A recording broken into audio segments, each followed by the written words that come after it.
Ta-ta ভাঙা, এই ডায়লগটা শুনলে একজনের কথাই মনে পড়ে। হ্যাঁ, ঠিকই ধরেছেন, আমাদের সবার প্রিয় মাঞ্চু দাদা। ইউটিউব আর ফেসবুকে এত কন্টেন্ট ক্রিয়েটারের ভিড়ে নিজের দক্ষতাকে কিভাবে সবার মনে জায়গা করে নিয়েছে, চলুন আজ আমরা জেনে নিই তারই জীবন কাহিনী। বলার পথটা এতটা সহজ ছিল না তার, কিন্তু তার নিজের ট্যালেন্ট ও পরিশ্রমের দ্বারা সে সবার কাছে প্রিয় হয়ে উঠেছে। নাম নিহার বাগচি, ডাকনাম মাঞ্চু, বাবার নাম নির্মল বাগচি, পেশায় একজন দিনমজুর, আর মা অর্চনা বাগচি একজন গৃহবধূ।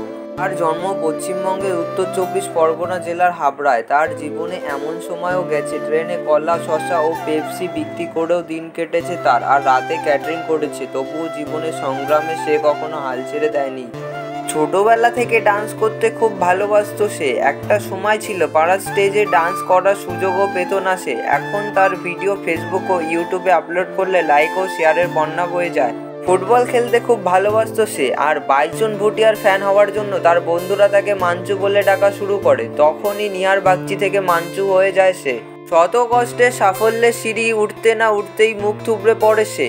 ১ লক্ষ ফলোয়ার পেরোতে না পেরোতেই পেজটি হ্যাক হয়ে যায়। শত বাধা আসলেও হার মেনে নেয়নি সে। পর সব নতুন করে শুরু করেছে। এত ব্যর্থতার পরেও তার অ্যাকাউন্টে আজ ২.৫ লাখের কাছাকাছি ফলোয়ার হয়েছে। এভাবেই এগিয়ে চলো মাঞ্চুদা, আমরা তোমার সাথে আছি।